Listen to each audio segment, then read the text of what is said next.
closing some lanes as drivers tried to make their way through heavy floodwaters. Plows working overtime in upstate New York. Some places could get more than 2 feet of snow. And after the rain and snow comes the wind. Tonight, millions also in the path of powerful gusts reaching up to 50 miles per hour. Let's get right to ABC meteorologist Samara Theodore leading us off. And Samara, this storm could still do more damage overnight. That's correct, Whit. As you stated, we are still under threat for significant flooding as the heavy rains persist. Take a look at these flood alerts. So we have a flood watch extending from Wilmington, Delaware to Boston, Massachusetts. Some cities like Philadelphia under flood warning saw their wettest March day on record. And it's not just rainfall. Heavy snowfall comes on the northern tier of this system. Parts of New Hampshire, Vermont, upstate New York have already seen over a foot of snow, and they could see an additional 1 to 2 feet of snow before it's all said and done, which we are anticipating this storm to wrap up just after midnight. Now, it pulls out and it takes with it the snow and the rain. However, on the back end, strong winds move in. A wind advisory in place. Wind gusts could reach as high as 40 to 50 miles per hour. And even with winds growing calmer tomorrow, still pretty breezy start to the Sunday morning in the Northeast. Whit? That storm still on the move, Samara. Thank you. We turn now to the outpouring of support for Britain's Princess Catherine. One day after revealing she was undergoing cancer treatment, heartfelt messages from President Biden and the First Lady to Harry and Meghan. And tonight, Prince William and Princess Catherine saying they are enormously touched by the well wishes from all around the world. ABC's Lama Hassan reporting tonight outside Buckingham Palace. Tonight, after Catherine, Princess of Wales, delivered her deeply personal cancer diagnosis to the world, my medical team therefore advised that I should undergo a course of preventative chemotherapy, and I'm now in the early stages of that treatment. Support and sympathy flooding in. From California, the Duke and Duchess of Sussex, Harry and Meghan, releasing a statement saying, "We wish health and healing for Kate and the family and hope they are able to do so privately." ABC News learning that Harry and Meghan later reached out privately to Prince William and Princess Catherine. President Joe Biden posting on X saying, "Jill and I join millions around the world in praying for your full recovery, Princess Kate." First Lady Jill Biden also sending her own message, simply saying, "You are brave and we love you." For everyone facing this disease, in whatever form, please do not lose faith or hope. You are not alone.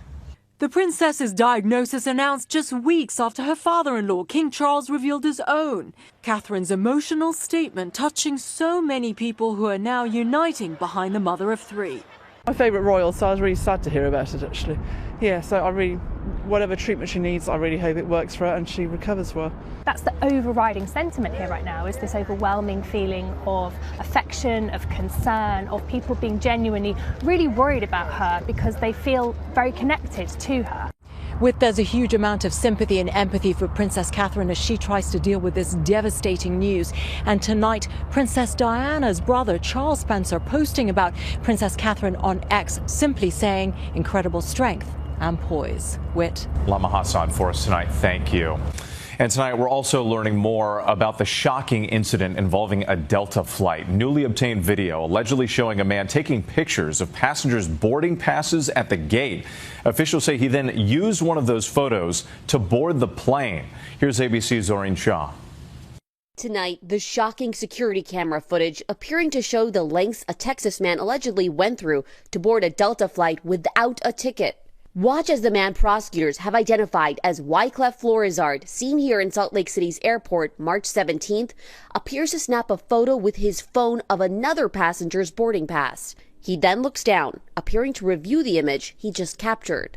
According to the felony complaint, Florizard taking photos of multiple passengers' phones and/or boarding passes while they were not looking. And seen here, according to the complaint, using his phone as a boarding pass to get on the flight to Austin, Texas. Then entering multiple bathrooms on the plane.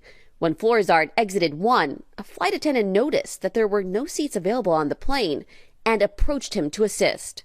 This as the aircraft had pushed back from the gate and had begun to taxi to the runway. The plane returning to the gate where Florizard was met by law enforcement officers. I think the significance here is that what has been pretty much a foolproof system has a hole in it, and that we have to repair it. According to the complaint, Florizard admitted he had made a mistake and was only trying to get home. Zorin Shah joining us now. And Zorin, what more are we learning tonight about that suspect? Whit Florizard is facing a felony stowaway charge. He has been released from custody for now in order to undergo a mental health evaluation. Whit. Zorine, thank you. In Russia tonight, authorities are combing through the rubble for survivors in that deadly concert hall attack in Moscow. More than 130 people confirmed dead. Armed gunmen storming the building, shooting concert goers, and setting off explosives. The terrorist group ISIS-K claiming responsibility, but the Kremlin today trying to draw a connection with no evidence to Ukraine. Here's ABC's Patrick Reevell. Tonight, Russia saying it has now arrested the 4 gunmen in this horrific terror attack at the Moscow concert hall. Russian state TV airing these videos, which ABC News has not independently verified, claiming they show one of the alleged attackers being detained by the FSB. The man telling officers he carried out the attack for money. State media also airing this video, claiming to show another man accused of being an attacker bleeding badly. ABC News has not been able to verify the video. Video circulating online and verified by ABC News showing the attackers storming the packed concert venue. Panic as heavy gunfire sounds. The gunmen firing indiscriminately into the crowd. People struggling to get out. In the corridors, bodies. The death toll now at 130, according to Russian authorities, who warn it could still rise further. ISIS-K, a regional branch of the Islamic terror group, today releasing a photo, it says, of the gunman, claiming credit for the attack, calling it the fiercest in years. The US also saying it shared intelligence to Russia weeks ago, suggesting ISIS was planning similar attacks. Russia has long been a target of ISIS. ISIS-K, the terror group's Central Asian offshoot, mostly based in Afghanistan. In 2022, bombing the Russian embassy there. Today, Muscovites lining up at blood donation centres. Others laying flowers in front of the still smouldering concert hall as workers continue to search for survivors. The attack now the deadliest to hit Moscow in 2 decades. One survivor, Anastasia, saying the attackers didn't speak, walking and firing at everyone they saw. My coat was covered in blood, she says. I think somebody shielded me with their body. Margarita and her husband also saying they were lucky to make it out. The gunshots went on and on, she says. Vladimir Putin in an address today promising retribution for the attack, but ignoring the ISIS claim. Putin saying the men were detained while trying to flee to Ukraine and claiming a crossing had been organized for them there. Leading Kremlin figures today trying to suggest, without evidence, that Ukraine may bear some responsibility. Ukrainian officials have vehemently denied any involvement, accusing the Kremlin of trying to exploit the attack to fan support for its war there.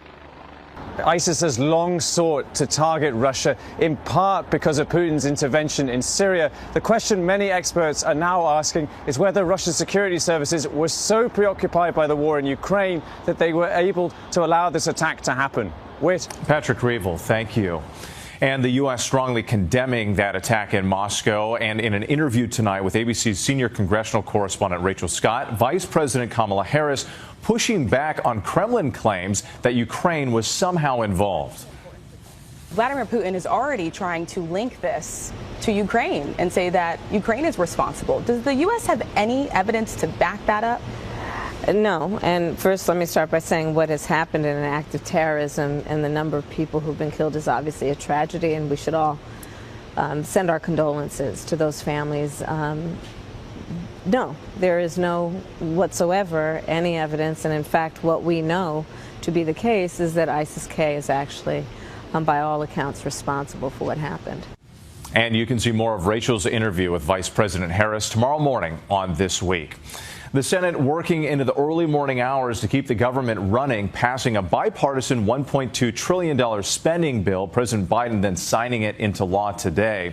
Let's bring in ABC's White House correspondent Mary Alice Parks. And Mary Alice, the president saying this deal represents a compromise. Yeah, exactly. The president said, look, neither party got everything it wanted. But the bill, among other things, does include a raise for U.S. troops, new funding for Head Start. That was a White House priority, and money to hire 2,000 additional border agents. The White House also applauding that move, saying that it had been asking Congress for more funding to help secure the border. Now, some in the president's own party voting against it. Senator Bernie Sanders, for example, disagreeing with additional military aid being sent to Israel right now. And of course, we saw House Speaker Mike Johnson face blowback from some in his party for having struck a deal with Democrats at all. Now, as for a possible revolt from Republicans, any potential vote to maybe oust Johnson, the House is out for 2 weeks. So nothing soon. And of course, tempers could cool by then. Something to watch closely in the coming weeks, Mary Alice. Thank you. Now to the Israel-Hamas war. Prime Minister Netanyahu vowing to press ahead with plans to invade Rafah, despite a personal appeal from Secretary of State Antony Blinken. And Blinken's mission to the region coming as the UN Secretary General makes an urgent plea for more aid into Gaza. ABC's Matt Gutman is in Tel Aviv tonight. Tonight, the UN Secretary General having driven past miles of aid trucks waiting for entry into Gaza with that stark message. Here from this crossing, we see the heartbreak and heartlessness of it all. A long line of blocked red relief trucks on one side of the gates, the long shadow of starvation on the other. The UN acknowledging it has struggled to distribute aid once it's in Gaza due to Israeli red tape, lawlessness in Gaza, and bombed out roads. The Secretary General saying, "We have seen enough, we have heard enough." And Secretary of State Antony Blinken delivering a similar message to Israel's Prime Minister Benjamin Netanyahu Friday, "Ceasefire now." Echoing President Biden, the Secretary also strenuously urging Israel not to invade the southern Gaza city of Rafah. But a short time after their meeting, Netanyahu announcing Israel will go into Gaza with or without U.S. support. Secretary of State Blinken is in that SUV right there. These protesters have been blocking his entrance to his hotel, demanding that more attention be brought to the hostages. Blinken eventually getting out, shaking hands with protesters. It came after a U.S. draft resolution in the United Nations Security Council for an immediate and sustained ceasefire tied to a hostage release was vetoed by China and Russia Friday. And amid the debate about Rafah, Israel now beginning the 7th day of its raid into Al-Shifa Hospital, Gaza's largest. Palestinian officials saying that scores have been killed. Israel saying it has detained over 800 suspected militants. And Israeli officials telling me it's their most successful campaign of the war so far. Matt Gutman in Tel Aviv, thank you.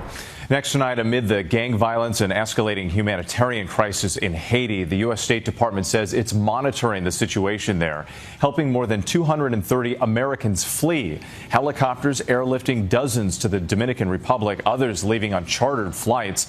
The World Food Program estimates nearly 5 million people, about half the population, are facing acute food insecurity. There is still much more ahead on World News Tonight this Saturday. New concerns about measles in the U.S. with cases on the rise. Plus millions in cash and 26 pounds of cocaine found hidden in the most unusual places. Next tonight, measles on the rise with more cases already this year than in all of last year. 64 cases reported across 17 states, including one on New York's Long Island involving an unvaccinated child who was hospitalized. Chicago has reported 17 cases, and nearby in Indiana, health officials are investigating a possible mass exposure incident of measles at a local church. Health officials are urging people to stay up to date on their vaccinations.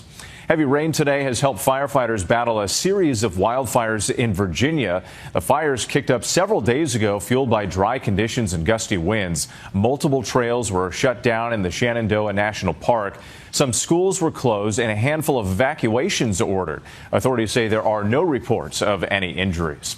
When we come back, expect a run on lottery tickets as the Mega Millions jackpot keeps on growing. To the index now, and an unusual drug bust worth millions in New York City. Investigators say the suspect tried to hide money and drugs in trapdoors and furniture, including coffee tables, dressers, and nightstands. 26 pounds of cocaine and $3 million were seized from the Bronx apartment. The suspect, who faces multiple charges, is being held without bail. And nobody picked up all 6 numbers in the Friday night Mega Millions drawing. So the jackpot now for Tuesday's drawing will be an estimated $1.1 billion, the 5th highest in Mega Millions history.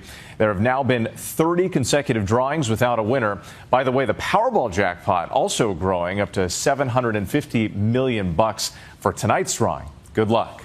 When we come back, America Strong. Rescuers jump into action to give a suffering dog a second chance at a happy life. Finally tonight, America Strong, the incredible rescue on video and the lucky pup who captured the hearts of millions. This pit bull mix named Horton is lucky to be alive. On a freezing day in January, the Kansas City Pet Project received an urgent call that an abandoned and unresponsive dog had been found. We rushed an officer to the home, rushed him to our veterinary clinic. He was completely unconscious. Our veterinary team just immediately got to work to try to save his life. Jumping into action, the team recording this incredible video, their delicate and methodical efforts to revive Horton. So what they started to do was try to warm him up very slowly. First using blankets, then hair dryers and massage. And then over the course of, several hours, you just started to see those little signs. Hope filling the room. 2-year-old Horton coming back to life. His little tail started wagging, and he was just so happy to be around people. When we came in the next morning, he was standing on his own. After he was in our shelter for just a little bit, we decided to go ahead